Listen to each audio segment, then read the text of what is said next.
Então,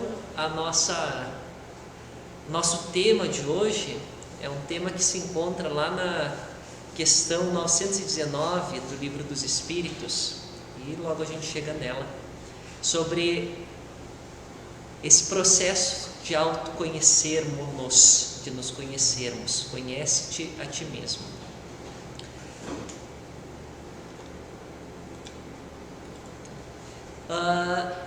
Talvez muitos de nós conheçamos essa passagem quando Jesus ele chega numa aldeia e ele é recebido, né, por uma mulher de nome Marta. Então Jesus se hospedava, tinha refeições na casa de muitas pessoas naquele tempo, né? Ele seguia de cidade em cidade e Marta então o recebe, e ela tinha uma irmã chamada Maria, a qual, assentando-se também aos pés de Jesus, ouvia a sua palavra. Marta, porém, andava distraída em muitos serviços, né? Fazendo as coisas da casa, servindo o mestre, né? Aquela coisa toda quando a gente recebe visita. E daí ela reclama para Jesus e diz: Senhor, não te importas que minha irmã me deixe servir só? E diz-lhe, porém, né? Diz-lhe, pois, que me ajude. E aí Jesus responde: Marta, Marta, estás ansiosa e fatigada com muitas coisas, mas uma só é necessária. Uma só é necessária. E Maria escolheu a boa parte, a qual não lhe será tirada. E aí a gente lembra do sermão, né, que Jesus, lá a partir de Mateus 5, né, que tem o sermão da montanha, e que Jesus então vai palestrar, vai expor uma série de ideias, e ele fala dessas nossas preocupações, né, das nossas inquietações, que nós nos andamos muito inquietos com muitas coisas, né? E ele vai falar naquela passagem que nós devemos buscar antes de tudo o reino de Deus. Em primeiro lugar, o reino de Deus. Mas nós estamos inquietos com muitas outras coisas. Muitas dessas coisas não são realmente necessárias, Jesus diz. Mas em primeiro lugar é o reino de Deus, porque todas essas coisas nos serão dadas, nos serão acrescentadas, né? Qual que é a coisa mais importante para você e por quê? Muitas vezes a gente conta essa história que é a respeito de um processo seletivo para um MBA, né? Uma pós-graduação na Universidade de Stanford, um dos mais concorridos do mundo, e eles fazem uma mesma pergunta que a pessoa tem 700 palavras para responder, que ela tem que dizer só o que é mais importante para ela e por quê. E aí a gente poderia refletir agora, né? Isso daria para a gente parar aqui praticamente. O que é mais importante para mim na minha vida? Tentando fazer, o que é a coisa mais importante? Será que a gente consegue uma resposta? É a família? É o trabalho? É uma pessoa? E por que isso é o mais importante? Uma ideia? O que é o mais importante? E Jesus, quando dois apóstolos, um deles era André, que a gente sabe, eles vão, né, à procura de Jesus, no momento que Jesus é reconhecido por João Evangelista, e diz, né, que ali estava o Messias, e aí eles vão, Jesus ele se vira e faz esse questionamento, né? O que buscais? E a nossa proposta hoje, né, as nossas reflexões, elas talvez sejam muito propícias para nós, que a gente pode pensar, né, o que faz com que a gente saia nessa noite gelada e venha até aqui essa instituição. A gente vê que no dia de hoje está mais vazio, né? Será que é o frio? E a gente saiu de casa com uma intenção de estar aqui buscando algo. E da mesma forma, nós saímos, né, do mundo espiritual e reencarnamos e encontramos esse corpo, né, nos cobrimos desse corpo que temos nessa encarnação, nessa reencarnação, para algum motivo. E a gente sabe pelo Espiritismo, né, por que a gente reencarna? Qual que é a coisa mais importante em termos da nossa existência terrestre? E aí a gente vai trazer aqui duas passagens, uma se encontra no Evangelho segundo o Espiritismo, que vai dizer o seguinte: a vida terrestre tem que servir exclusivamente ao aperfeiçoamento moral. Essas palavras que estão lá no Evangelho. Exclusivamente ao aperfeiçoamento moral. Aí a gente estava lendo Dias Venturosos e vimos essa passagem e disse, vamos colocar também, porque tem a ver, que é da... esqueci a autora espiritual, Amélia... Não? Serve Jesus, esqueci a... Maria Dolores. Maria Dolores. Né? É imprescindível crescer. Este processo de desafio para os desligamentos das faixas mais densas e perturbadoras constitui a meta essencial prioritária da reencarnação. Então, nós temos as coisas que nós buscamos, nós temos as nossas inquietações, a gente tem muitas vezes, como Marta, né, muitas preocupações. Nós talvez tenhamos algo que seja mais importante na nossa vida, talvez a gente nem saiba o que seja realmente mais importante na nossa vida, mas a gente tem um motivo para estar aqui, que é o nosso aperfeiçoamento moral. Essa é a principal coisa. É o nosso aperfeiçoamento moral, é nos tornarmos melhores, certo? Claro que a gente vem também para auxiliar, né? Também para construir um mundo melhor, mas antes de tudo a gente vem para nos tornar melhores, porque tem uma relação óbvia, né? Causal. Quanto melhor nós somos, melhor vai ser a nossa contribuição. Então, ao nos tornarmos melhores, nós podemos ser melhores para o mundo também. Então, uma relação causal. E aí, quem lembra da questão 919 do Livro dos Espíritos? Talvez o número é difícil, né? Mas essa é a questão que a gente está todo momento, de tempo em tempo alguém vem aqui e fala, e foi a nossa vez, né, de trazer essa questão, que é o quê? Não sei se desconfigurou, infelizmente aqui, mas dá para ver. Qual o meio prático mais eficaz que tem o homem de se melhorar nessa vida? E depois vai dizer resistir à atração do mal, né? Mas, bom, se a gente vem aqui para nos melhorar, né, como que a gente se melhora?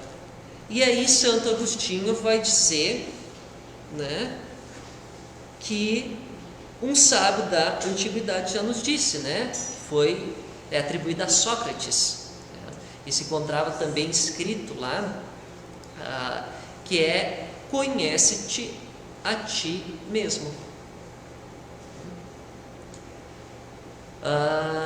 Até eu queria fazer assim, às vezes a gente faz assim um levantamento, já que a gente está em poucos, né? Quem que aqui, pode ser discretamente, tá? Se tem vergonha, mas quem que não conhecia essa... Eu sei que quem estuda, né? Alguém não conhecia essa passagem? Não? Não conhecia, porque eu sei que a maioria conhece. Todo mundo conhece? Todo mundo conhece, né? Então tá, então todos nós, não é novidade, que bom. E como que é o processo para se melhorar nessa vida, né?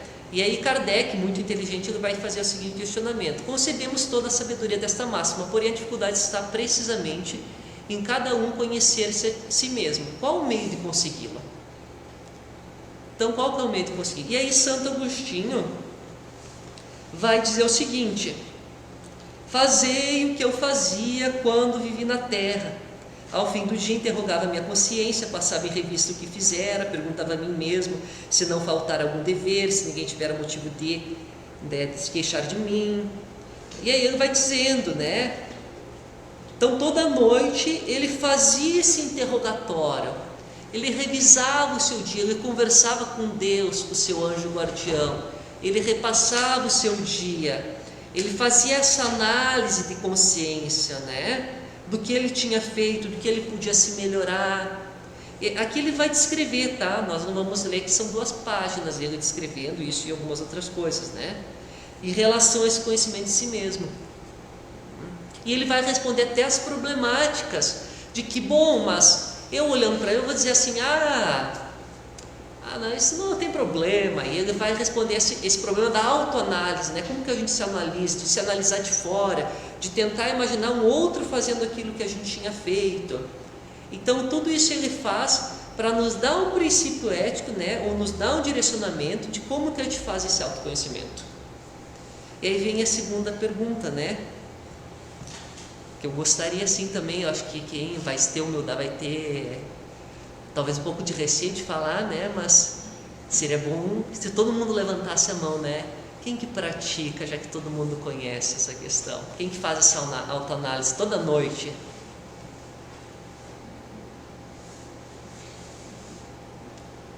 Ninguém faz?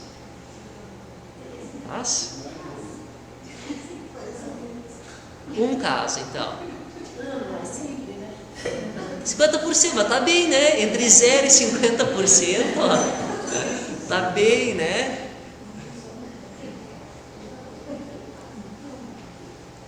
Claro que essa própria autoanálise, ela é muito variada, né? A gente pode, vai lá, né? Um minutinho, dois, tá bom, então, vamos fazer a prece. Uma forma de a gente ter uma boa ideia sobre as coisas que têm nos inquietado e o que importa para a nossa vida é o que a gente pensa antes de dormir. O que a gente pensa antes de dormir? Especialmente antes de dormir.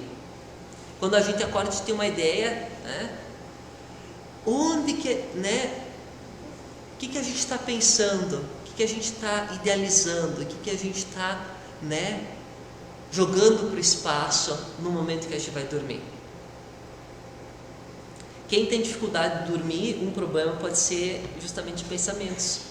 Quem fica pensando, né, problemas e problemas, não dorme. Quando a gente está com um problema, a gente fica com aquele problema do pensamento e não dorme. Quando o nosso pensamento se aquieta, a gente pega no sono fácil. E uma prática, uma sugestão que a gente pode oferecer já, que tem funcionado muitas vezes, né, conosco, né, pode ser que funcione com alguém, mesmo que a gente não faça isso, que em teoria, né, possivelmente Santo Agostinho, ele não ia deitar na cama dele e começar, né? O ideal talvez, pode ser tomando um chazinho, né? Mas tu vai fazer essa análise dedicando um pequeno tempo, sim, não, né? Mas tu vai ter que dedicar algum tempo ali para conseguir colocar em prática essa análise. E ao dormir, um jeito que a gente pode tentar fazer, se isso é um problema dos pensamentos, é a gente tentar nos colocar em terceira pessoa, ou também, né, de a gente ir falando as coisas que estão passando na nossa vida para o nosso anjo guardião. Então a gente causa esse afastamento e também isso possibilita de algum modo uma tranquilidade. Existem outras técnicas também, como a de respiração, né, de meditação, mas que para muitas pessoas não vai funcionar, porque a pessoa vai respirar uma vez, né, para tentar dormir, que seria um jeito de tu dormir, né? Então tu faz uma técnica de meditação, tu vai fazer uma respiração tranquilo, duas, na terceira tu já voltou todos os pensamentos, né? E daí daqui 1 minuto tu vai lembrar, né? Ou daqui 10 minutos que tu estava tentando dormir com uma prática de meditação. Mas se a gente tem essa dificuldade, um jeito é a gente falar com o nosso anjo guardião o que está nos afligindo. Então a gente causa um afastamento e a gente talvez não deixa aquela carga emocional, né? Olha, meu anjo guardião, eu estou irritado com aquela pessoa que pisou no meu calcanhar, que fez isso, que fez aquilo, né? E tu vai conversando com ele. E assim isso ameniza. Porque senão a gente fica remoendo. E aí quando tu vai conversando, tu pode, numa conversa, tu pode tentar, o que eu faço, né? Eu bato na pessoa no dia seguinte, estrangulo ela, o que eu faço? E aí tu vai conversando e aquilo vai aliviando, tá? Então esse é um jeito. Mas enfim, Santo Agostinho nós conhecemos, e aí, né? E aí o que a gente tem feito?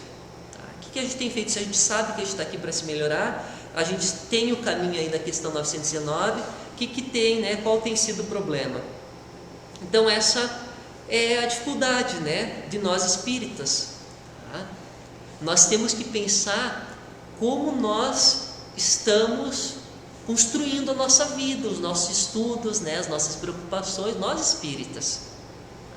Porque a gente está repetindo uma coisa bem simples, que é a questão 919, a gente repete lá, né, que está escrito no Evangelho, lá capítulo 17, tem 4, né, no finalzinho, o esforço de domar as más inclinações. E aí, como a gente tem praticado? Então a gente vai trazer aqui mais algumas ideias, no sentido de a gente começar a colocar em prática isso. A gente vai trazer um conceito aí que nós somos seres de hábitos, de algum modo. Não parece, mas a gente é. Tá? A gente tem muitos hábitos. Vai dizer alguns hábitos até aqui. O hábito, ele surge porque ele é um mecanismo do próprio cérebro. Se a gente não tivesse hábitos, o nosso cérebro, ele gastaria muita energia, tá? E isso seria um problema. Então, o cérebro, ele constrói caminhos neurais que facilitam a realização de várias atividades. Então, a gente constitui aqueles hábitos e aquilo facilita o nosso dia a dia.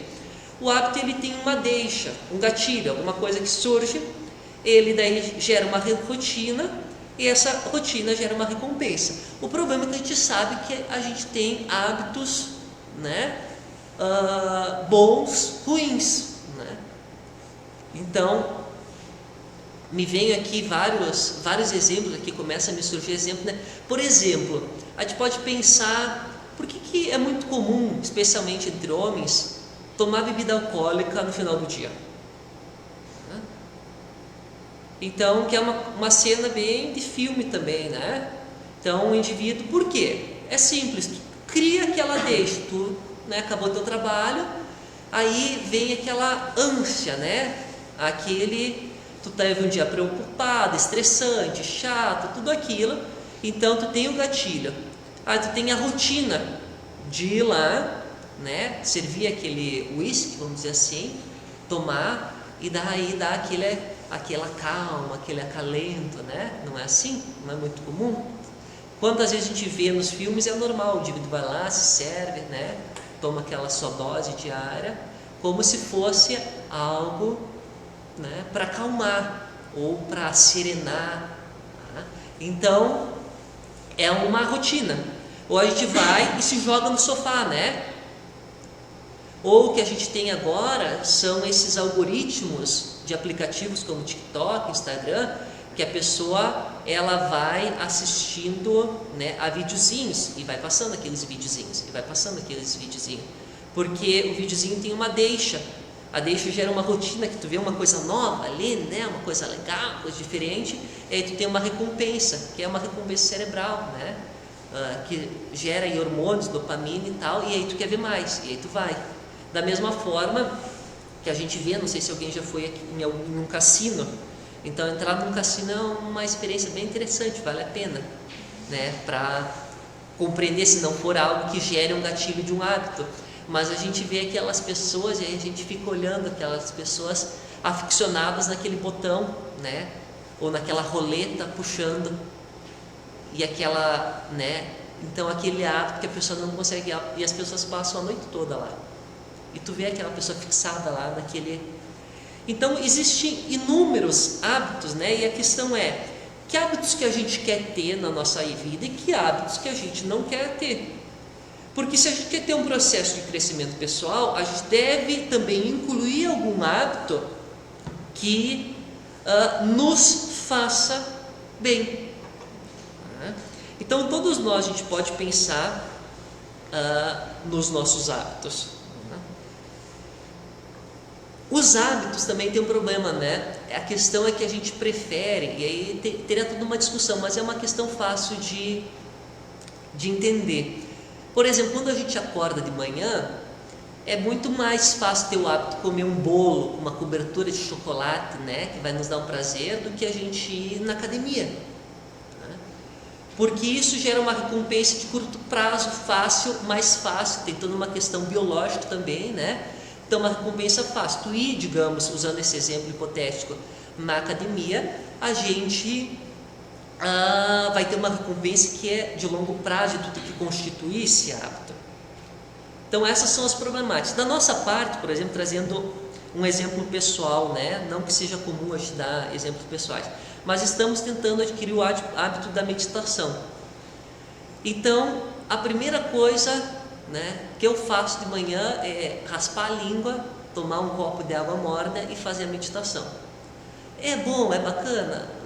Não, né? Não, porque na verdade eu preferia o meu hábito antigo, que era passar aquele cafezinho quente que eu passava, né? Esquentar ele, né? E tomar aquele cafezinho, olhando alguma bobagem no celular ou no computador. Esse é o meu hábito preferido.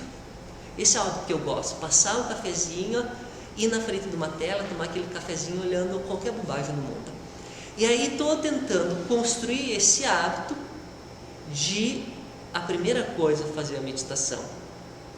Que ele precisa entrar numa rotina e precisa ter, né, e pode ter. E uma recompensa é o quê? A recompensa é fazer um cafezinho depois, né? Mas o problema é parar de olhar bobagem, né? E pensar em outros hábitos que eu quero ter, que tenham uma relação com a minha felicidade, com o meu bem-estar de longo prazo. E não com notícias, por exemplo, que não servem para nada, né? Mas que gera um tipo de recompensa mental. Então o que a gente muda, tá? Na verdade, a dica que a gente vai ver no livro, que é O Poder dos Hábitos, é que a gente tem que mudar as nossas rotinas. A gente continua com uma deixa, né? A gente tem que tentar, a partir dessa deixa, que é o gatilho, a gente tem que pensar numa nova rotina de algo que a gente vai fazer. E aí a gente pensa na recompensa que a gente vai ter a partir. Então é muito comum quem está buscando mudar os seus hábitos se dar algum tipo de recompensa por estar fazendo aquilo. Então tu faz aquela academia e tal, né? Tu foi lá, tu se esforçou, tu, né, te dá uma recompensazinha dentro de um padrão que seja possível e benéfico para si, né? Mas a sugestão é a gente mudar a rotina. Um dos casos, né, de hábitos aí, os alcoólicos anônimos, né, é um caso famoso na busca de substituir os hábitos. E tem um ponto, né, central que é bem interessante dos alcoólicos anônimos, tem os 12 passos lá, que a gente pode ler também, são 2 passos bem interessantes.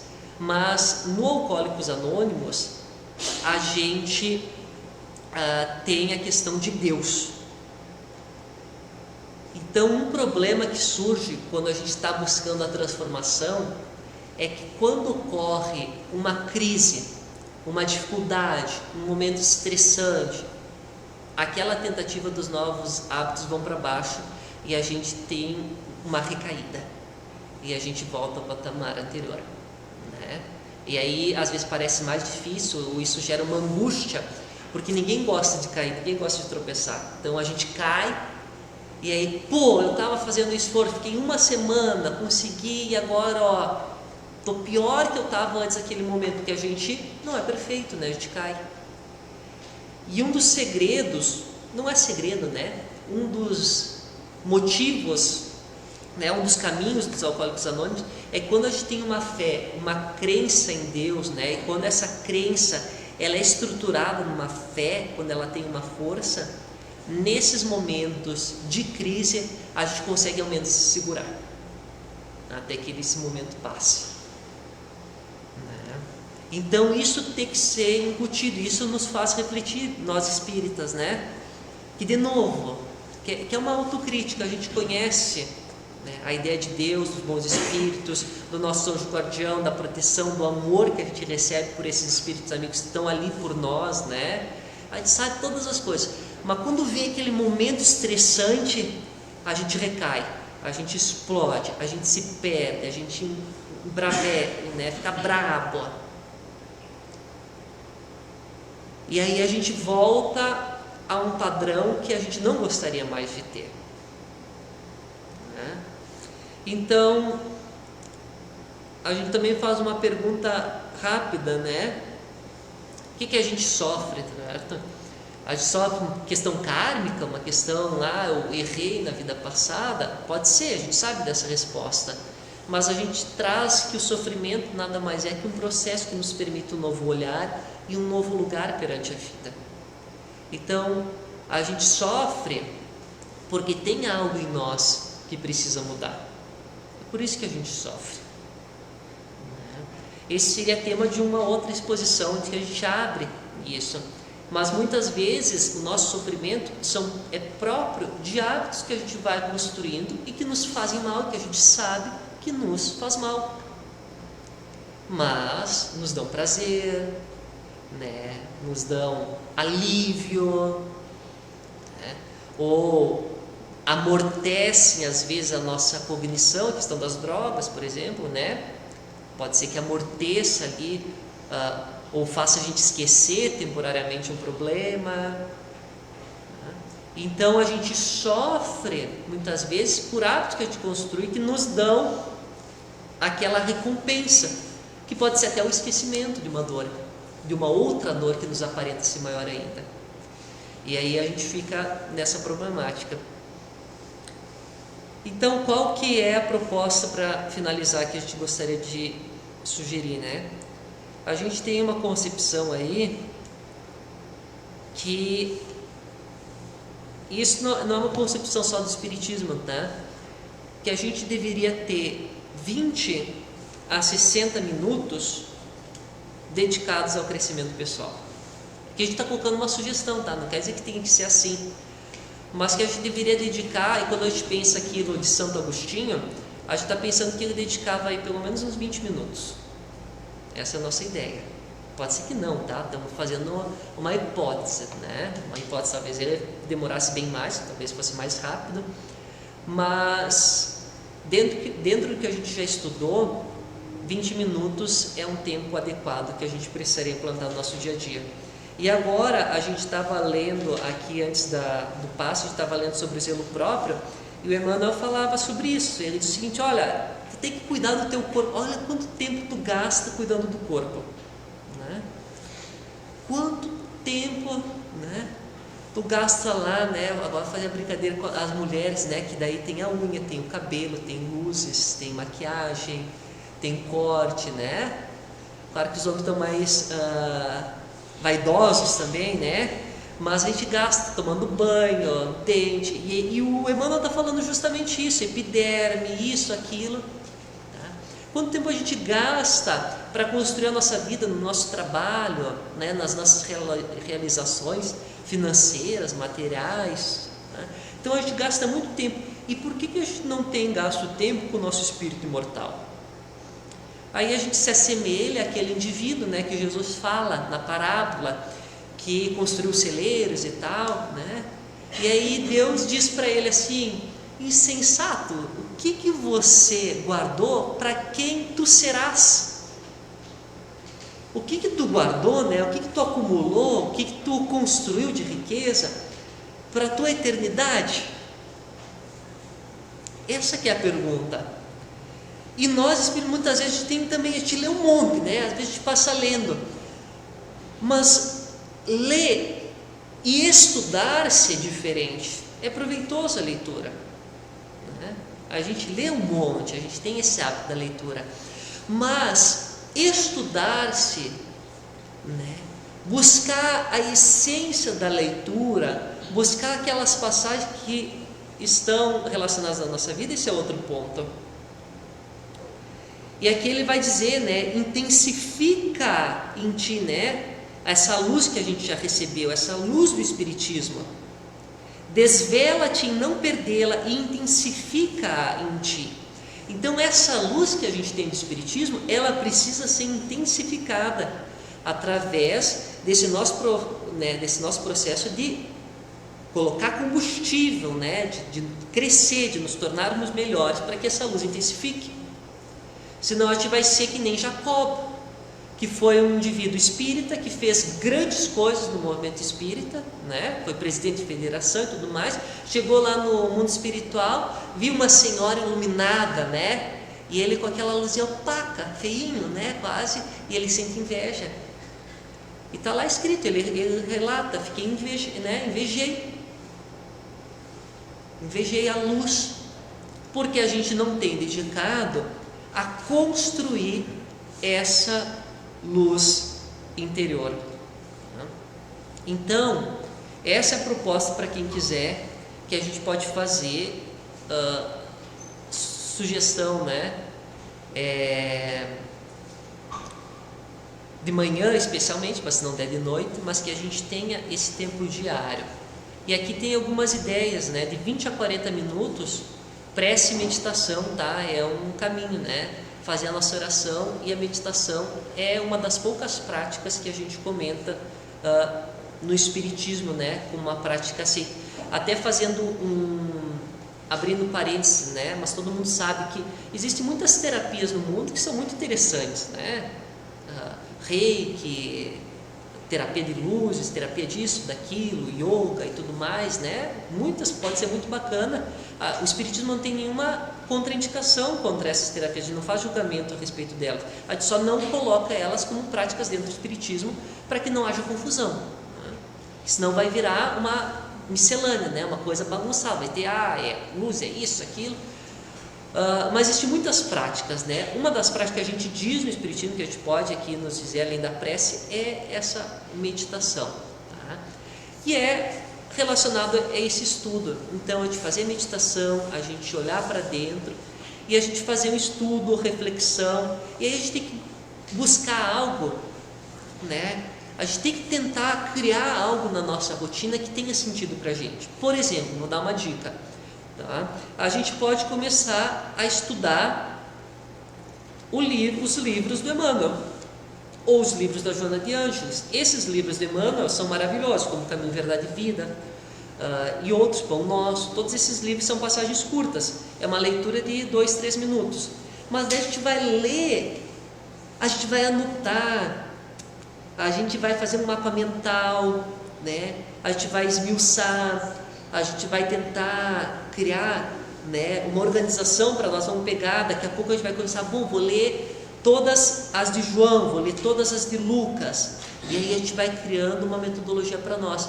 Mas a gente tem que começar a colocar em prática um processo em que a gente se dedica mais a esse crescimento pessoal. Teria várias outras ideias, mas nosso tempo está ao fim, e a gente superestima, né, o que a gente pode fazer em um mês ou em um ano, mas a gente subestima o que a gente pode fazer em 5 anos. Se a gente começar agora 15 minutos por dia, a gente sempre conversa com um grupo de estudos. Se a gente ler 15 minutos por dia dos livros espíritas, por exemplo, né, claro que todo mundo tem uma velocidade, mas em 5 anos a gente vai ter lido, relido e talvez lido mais uma vez todo o Pentateuco espírita. Se não me engano, tem mais 2.000 páginas. Só 15 minutos por dia. 15, 20, né? 20 aqui na nossa metodologia. Então a gente subestima o que a gente pode fazer. Então a gente tem que começar a fazer, daqui a 5 anos a gente vê o resultado, né? E só para acabar de uma forma leve também, lembrando que todos nós, a gente tem algo especial dentro da gente, tá? Todo mundo tem algo a oferecer, independente do que seja, independente do ponto que está, a gente tem sempre mais a oferecer adiante, e é esse o processo. Eu só queria contar um caso de quando Nossa Senhora, ela desceu lá das esferas gloriosas do mundo espiritual com o menino Jesus no seu braço, e ela foi visitar um mosteiro, e orgulhoso, todos os padres fizeram uma grande fila para chegar e recepcionar a Virgem e o filhinho, o menino Jesus, né? E homenageá-los. E aí foram os padres, um por vez, um declamou um poema, outro mostrou iluminuras da Bíblia, né? Desenhos da Bíblia, um terceiro declamou o nome de todos os santos, e assim foi, né? Um por um os monges foram homenageando Nossa Senhora e o menino Jesus. No último lugar da fila havia um padre, o mais humilde do convento, que nunca havia aprendido os sábios textos da época. Seus pais, eles eram simples malabaristas de circo, né? E eles tinham ensinado pouca coisa. O que ele sabia fazer é pegar umas bolas e fazer alguns malabarismos, esse monge.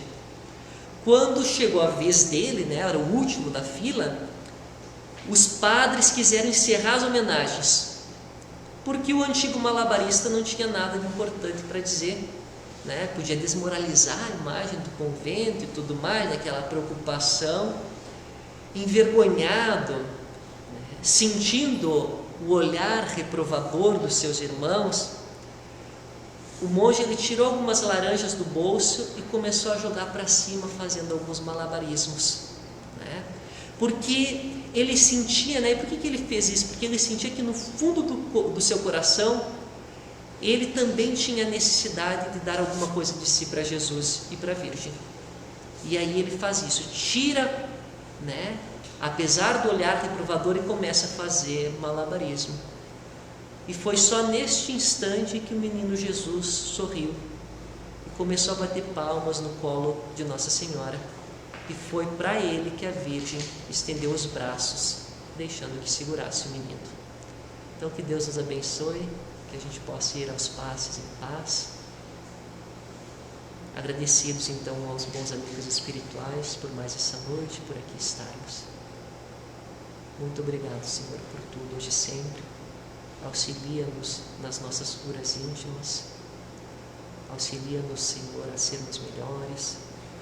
Auxilia-nos a palmilharmos esse caminho da vida cheio de desafios, obstáculos que haveremos de superar para Te encontrarmos um dia nas resplandecências excelsas da espiritualidade. Que assim seja.